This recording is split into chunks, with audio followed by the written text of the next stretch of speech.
baroota dheeraaf ka gaggeeffamaa ture ta'uyyuu ka jijjiirama dhiyeenya kanaa fide bara 2014 maaster pilaanii magaalaa Finfinnee wal mormisiisaa ta'ee irratti gaggeessamuu eegale. Kan irri jireessi isaanii barattoota ta'an hiriirtota hedduutu mormii kanarratti humnootii mootummaan ajjeefame. Dhiibbaa ture sanaan maaster pilaaniin haqamus mormiin sun garuu hin dhaabbanne. Moggaatti qoodinsaa fi dhiittaaleen mirga namoomaatti fuulleffachuun itti fufe booda naannolee biroottis babal'ate. Muummichi ministeera Itoophiyaa duraanii Hayilamaariyaam Dassaaleen bara 2018 ofiin taayitaa gallakkisan. Muummee ministeeraa haaraan Abiy Ahmed hooggantummaa isaanii jalatti biyyattiin gara deemokiraasiitti akka ceetuuf itti gaafatamummaatti kenname fiixaan baasuuf akka cichan ifatti waadaa seenan. Hawaasa Itoophiyaa biyya alaa keessa jiraatan irraa deeggarsa argachuuf jecha magaalaalee Yuunaayitid Isteets gurguddoo irra naanna'anii uummatatti dubbatan. Sababa kanaan ogeeyyii fi hoogganoonni siyaasaa hedduun dacha'anii biyyatti deebi'an. Addi bilisummaa Oromoos Eertiraa irraa biyyatti deebi'e. Ta'us garuu akka qeeqxoonni isaanii jedhanitti Abiy ajandaa jijjiiramaa paartii mootummaa Addawaawii itti kenname dhugoomsuuf waadaa seenan akka abdatametti hin dhugoomne. Onkololeessa bara 2019 nama siyaasaa beekamaa Jawaar Mohaammed irratti shira ajjeechaa gaggeessame jedhame booda mormii guddaan Oromiyaa keessatti deebi'ee belbele. Waxabajjii 29 bara 2020 weellisaa beekamaaf jaallatamaan Hacaaluu Hundeessaa ajjeefamuun immoo gara mormiilee fi jeequmsawwan lubbuu hedduu galaafataniitti geesse. Karaa biraatiin otoo wal waraansi Itoophiyaa kaabaa keessatti hin gaggeeffamin yeroo dheeraa dursee humnootii mootummaa fi hidhattoota waraana bilisummaa Oromoo gidduutti waraanni gaggeessamaa ture. Sababa kanaan namoonni dhibbootaan lakkaa'aman manaaf qe'ee ofiirraa buqqa'aniiru. Lolli Oromiyaa keessaa kun hanga yeroo dhiyootti ilaalcha hawaasaa addunyaa baay'een arganne.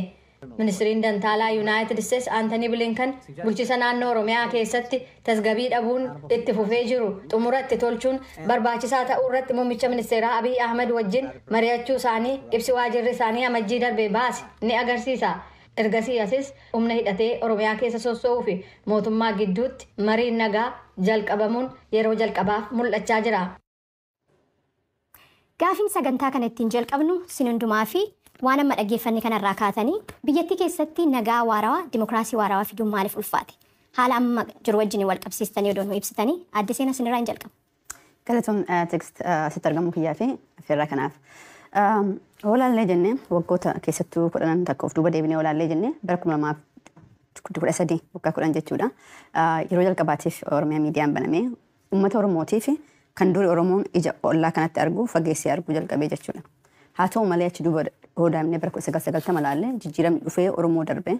Oromoon akka bakka teessumsa isaatiif akka baay'ina isaatii fi Itoophiyaadhaa fi naga buusuu fi naga dhabsiisuu irratti significant roolii taphatee jira. Naga kam dhufuu dhabee fi Itoophiyaa keessatti Oromoo keessatti nageenyi dhufuu hin dandeenye. Hanga Oromiyaa fi Oromoo irratti nageenyi dhufuu hin dandeenye Itoophiyaa nagee argachuu hin dandeettu. Rakkoo Oromoo furuun rakkoo Itoophiyaa furuu walitti hidhateedha. Sababaan wanni nagaa kan furuu dadhabneef ammoo sirna kalee dhufe akkaataa Itoophiyaan ittiin ijaaramte sirna nam tokkoo yookiin saba tokko irratti olaantummaa gosa tokko irratti bu'ee olaantummaa san gadi buusnee karaa dimokiraasiitti bal'isuu hin dandeenye. Uummata mari'achiisuu hin dandeenye. Ce'umsa jarjaraa tokkorraa tokkotti ce'ee otuu karoora malee jijjiiramni 18 irraa ispeeshaalii aga dhufee booda otoo nuti Oromoon otoo ittiin qophaa'in gammachuudhaan of hollaallee akka ijoollee mana kaandii karameellaa dhadheetti ofirraa fannee jenne warroonni jijjiirama san fidan ammoo jijjiirama san kophaa isaanii akka fidan ta'anii jijjiirama san karaarraa maksaniitiin otoo uummanni Oromoon tasgabbaahin deebi'eetiin rakkoon Oromiyaa keessaa bahee Itoophiyaa guutuudhaaf illee ammallee rakkoo ta'een jedhee ilaalee jedha. Ulfaadhoo seenaa adde Biraanee gara keessaniin dhufa.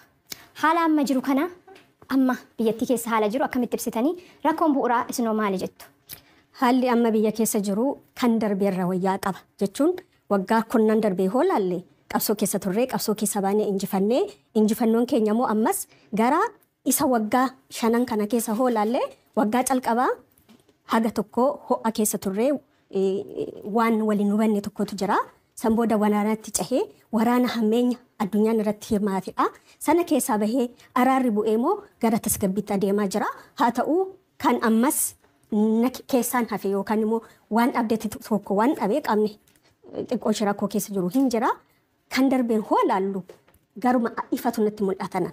Ifa tasgabbii araarrimti calqabame kun inni kaabaas inni Oromiyaas inni kun gara abdii gaariitti nu deemsisa.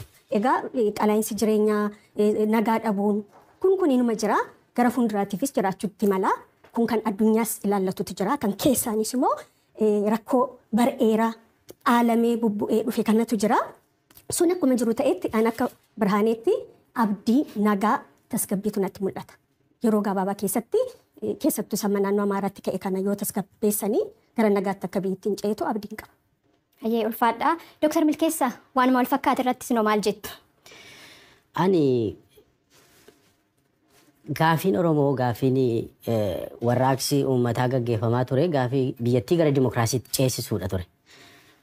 Ani mootummaa keessaa gan turetti wanni ani arge tilmaamuutuun ta'e wanni ani arge kabajamoo muummichi ministeeraa mul'ata mataa isaaniitiin mootummaa abbaa irree mataa isaanii ijaarrachuu fedha qaban gara hojiitti gaafa hiikan madda marii waan jedhamu aayidoloojiin hin dhufee bilchiginnaan hin uumamee meeshaalee deechiftuu abbaa irree warra dhaman kana warri kun dhufanii mul'anni gaafiin uummanni Oromoo gara dimokiraasiitti ce'u filannoo gaggeessamee mootummaan Oromiyaa mootummaan biyyattii dimokiraatawaa akka ta'u ture gaafiin ture sun irraa maqeetu mootummaan abbaa irree muummicha ministeeraadhaan hoogganamu akka ijaaramuuf tarkaanfileen fudhataman biyyattii waraanni Oromiyaa irratti eegale hunda waliin akka ga'u ta'ee balaa hedduu gidiraa hedduun Oromoo irra qaqqabe biyyattiis hunkuramni siyaasaa dinagdee gaaga'amni garaagaraa dhufee biyyi raafamtee wanni kun hunduu maddi isaa akka kootti gaafiin uummanni fedhiin uummataa maqsameetu mootummaan abbaa irree